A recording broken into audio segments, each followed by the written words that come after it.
నమస్తే. నేటి నా మంచి మాట. గుండుకెదురు నిల్చి గుండె చూపిన ఎట్టి ఆంధ్రకేసరినెప్పుడు ఆత్మనించి. గుండుకెదురు నిల్చి గుండె చూపిన ఎట్టి ఆంధ్రకేసరినెప్పుడు ఆత్మనించి. పిరికితనము సుంత దరిజేరనీయకు.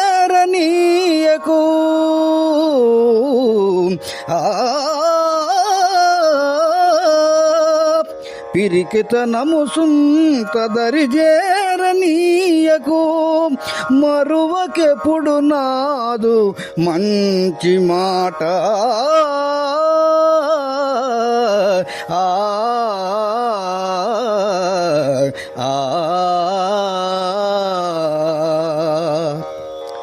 మిత్రులారా, సామాన్య కుటుంబంలో పుట్టి అత్యంత పేదరికంలో పెరిగి అనేక ఆటుపోట్లను అధిగమించి కృషి పట్టుదలతో ఉన్నత శిఖరాలను అధిరోహించి దేశ స్వాతంత్ర సమరంలో చురుకుగా పాల్గొని తన సంపాదనంతా స్వాతంత్ర పోరాటానికి వెచ్చించి సైమన్ కమిషన్ మద్రాసు నగరానికి వచ్చినప్పుడు ఆ సైమన్ కమిషన్ను ఎదిరించే సమయంలో అత్యంత సాహసంతో బ్రిటిషు వారి తుపాకీ గుండుకు తన గుండె చూపి రండిరా కాల్చుకోండిరా అని ఎదురు నిలిచి ఆంధ్రకేసరిగా జేజేలనందుకొని ఆంధ్ర రాష్ట్రానికి ప్రథమ ముఖ్యమంత్రిగా నిస్వార్థ ప్రజాసేవకుడిగా ప్రజల మనస్సులో సుస్థిర స్థానాన్ని సంపాదించుకున్న మన టంగుటూరి ప్రకాశం పంతులు గారి ధైర్య సాహసాలను యువత మర్చిపోకుండా మనసులో నిలుపుకొని పిరికితనాన్ని కొంచెం కూడా దరిచేరనీయకూడదు.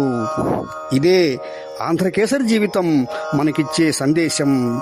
అందరికీ ఆంధ్రకేసరి టంగుటూరి ప్రకాశం పంతులు గారి 154వ జన్మదిన శుభాకాంక్షలు. జోహార్ ఆంధ్రకేసరి, జోహార్ ఆంధ్రకేసరి, జోహార్ ఆంధ్రకేసరి.